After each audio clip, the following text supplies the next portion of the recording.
What's going on, everybody, and welcome to the Midnight Channel. And today we are gonna be doing our review for The Outer Worlds. And I did do a should you play first impressions video for The Outer Worlds, and this is my full review. It's been a while since I have done one of these because of time constraints and other kind of things. But I finished the game and I want to talk about it because it's really good and really fun and everything like that. That being said, this review will be non-spoiler because this is a lot of stuff that I feel like this game says and does, and it's just good to explore and discover this world and everything like that. But let's go ahead and talk about it. I want to start with the story, like always. So the story is about these group of individuals that were sent so many years ago into space to colonize this new rim of the world, this part of the galaxy that was now unexplored, and something happened, and the colonists never woke up. So you, the main protagonist, get to be chosen to be woken up, and you are able to discover this new world that has been already being discovered 70 years ago, because again something happened to your ship and you now have to go there and explore this new these scientists that woke you up has a mission for you, so you can wake up the rest of the colonists that are in the ship still frozen, and that's kind of your mission there. So from then on, you go into these different worlds and meet a lot of different companies, because this turns out that these companies have already colonized the rest of the different worlds that you visit, and all of them have decided to do what they call a board, where they rule the entirety of this galaxy that you get to explore and everything like that. I love the concept of this entire story. With the main couple of stories, you basically start discovering the world, how they work. You get to know these different companies, and you get to meet these people that decide to join you as you become a captain of the ship called the Unreliable. And you, as a new captain, just kind of start taking in more people with extremely different backgrounds. You meet a Picard, for example. You meet this girl who's an engineer who is extremely naive about the world that she has being brainwashed for a long time. You meet this quirky medic. You meet a lot of these different characters that you meet throughout the entire story, and all of them have a very distinctive backgrounds, as something to say about what your actions are, what your consequences are, and what your choices are throughout the story, because there is a lot of different choices with story games like The Outer Worlds, Fallout games, Mass Effects, and that kind of stuff. So all of these particular games play exactly alike or similarly to them, but The Outer Worlds does have its own distinctive things that makes it unique to itself. And overall, I did enjoy the story. I thought the story was really well executed. There's a lot of different stuff. The choices vary a lot. I actually played this game 1.5 times, so I played a full run, and then a half time of it that I'm just kind of doing it for the heck of it, a little bit harder difficulty, and just experiencing the story in a different kind of way and everything like that. And some of the choices, you don't actually even get to do some quests just because of some of your choices and everything like that. So I was surprised, and pleasantly surprised rather, that a lot of these choices really do matter and make a difference in the world that you live in and everything like that. So overall, I was really satisfied with the story. I felt like it did need it more. When you finish the story, it kind of just makes you feel like, wait, where's the rest? And it does end on a good note, though. It does end at a good kind of like open to many possibilities. Hint, hint, wink, wink, maybe sequels or DLC or anything like that. But it does feel like that's it for now, but maybe later on more stuff can happen. Kind of reminded me in a sense kind of like A New Hope from Star Wars. If you watch the first movie, it just kind of ends there, and it leaves you hungry for more, and that's exactly what happens here. It just leaves you hungry for more. It leaves you for hoping for the next thing and everything like that. So hopefully this means new DLC or new game plus or something like that they do in the future, because because this game deserves more love, deserves more of this stuff, because it's a really good world, world exploring and everything like that. So speaking of exploring and the rest of the world, let's talk about gameplay. Our next point. Gameplay is exactly what I expected.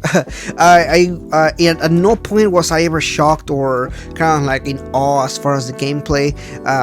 I thought the gameplay was really well made and executed, and it was extremely polished. I think that the weapon variety was really good. There's a lot of different weapons you can find. I wish that there was variations within weapons, and I don't mean in stats, but I mean actually physically looking them, because you'll pick up the same handgun like maybe a million times, and some of them do have different stats, but they look exactly alike. So maybe variations in color palette or something like that could have gone a long way.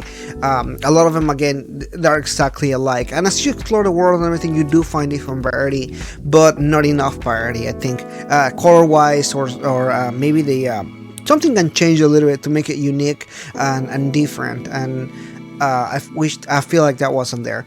But overall, the gunplay was really refined, really polished. I really enjoyed it. I didn't think it was extremely well done, but I thought it was much better than Fallout's gameplay style. I thought it was polished from that angle. If you look at it from the angle of the Fallout series, Fallout 4, Fallout 3 kind of thing, it was really well polished and really well made. I thought it was a lot of different aspects of it that I really like. One of the features that they borrowed from Fallout World kind of thing is the time dilation that they have, which is similar to the bat system that they have on Fallout. Basically, it slows down to a crawl, and you're able to just shoot.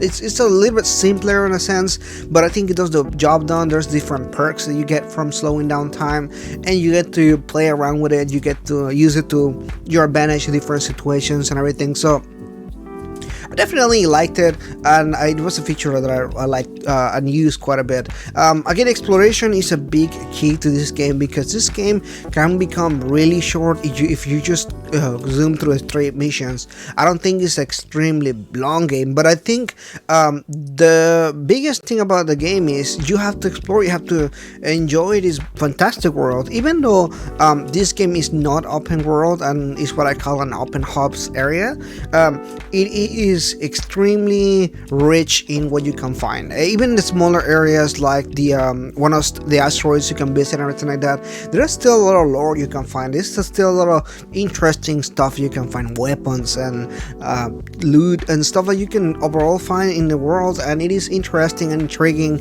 and everything like that. There's so many stories where I'll find strange things, and it reminded me of things like A Good Times on Fallout games, or even on Red Dead Redemption. Some of the stuff that I will find reminded me of Red Dead Redemption. So I think that overall I had a really good experience with the gameplay, and it really merged well with the story. The things about finding weapons from different companies, they have different quirks to them, like some of them are less reliable but cheaper, and that kind of stuff like that. So I think overall that really did a good thing.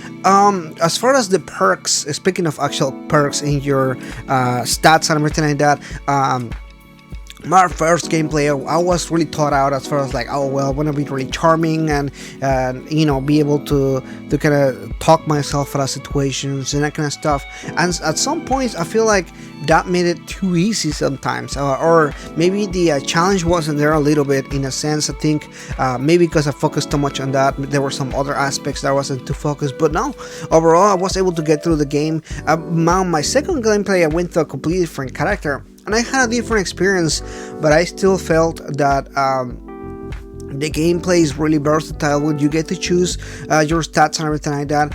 Maybe it could be a little bit more refined in a sense, but I think overall I really enjoyed how it worked out and everything like that. The perks are extremely useful. Some of them are more useful than others, but I still overall like the whole package of the gameplay. So moving into gameplay 2, we're going to talk about performance of the game. I played this game in the PC, and I was looking forward to playing on the PC because it's been a while since I played a game on PC, like a full game and everything like that. I played some smaller games or anything like that, but I just wanted something big and I can get my hands on. And The Outer Worlds performed really well so far. I played it at full settings.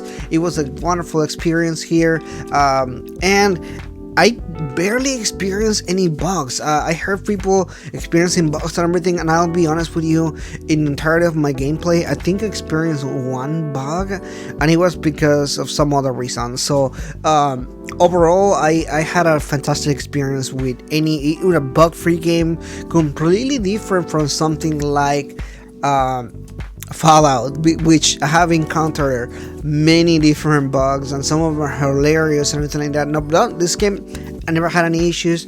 Bug-free experience, really fun, and just overall, this game is so beautiful to look at. The color palette they went for, it was very distinctive in every single world. And I will say this almost remind me of Borderlands color palette. It's just very colorful and really brightful, even though it's really grim at times story-wise. They managed to have a color palette that doesn't represent that, and that clashes with the story. And I think it's a really good element, an element of trying to just explore the world around you and everything like that. So overall, I really like the color palette they went for. The game is extremely beautiful again, and all of the different hub areas that you visit are extremely different from each other, from asteroids to the greasy ship and cities that you visit, to the colorful outside world, to the poisonous areas that you visit that are extremely dangerous, and that kind of stuff like that. So all of them look extremely different, and all of them represent different parts of the hub, and that's why I think the hub area in this particular game works really well. And Obsidian was able to take that to their advantage, because they were able to play around with the color palette, with the story, with every different elements. So it works really well for them. I think open world would have not worked out really well for this particular game. I think the way they went for it was good. One thing that I will say, map wise, something like that, their map looks extremely big when you go to the space in the galaxy, but the amount of worlds that you get to visit and explore are not enough. I feel like again, it feels like when you're reaching that peak point of the game, you're kind of like left wanting more. I feel like this game could easily push another 15-20 more hours with more planets, more things to explore, and everything like that. Hopefully DLC again, but I do want to mention that even though you get to see the entire galaxy in this area, you don't actually get to explore all of this, and it's a bit disappointing. It reminded me of God of War in that aspect. But overall, that is pretty much it as far as my different sections of the game. Fun part, it was really fun. It's extremely addictive. I was actually playing this at the same time I was doing Luigi's Mansion, another game that I will possibly review in the future, and I was having a constant clash because Luigi's Mansion is really good and this game is also really good, but I wanted to finish this game and just explore it. But the more I played it, you know, I will play for like 4 or 5 hours at a time, just because it was so addictive and so fun. But again, guys, that is pretty much it for my review.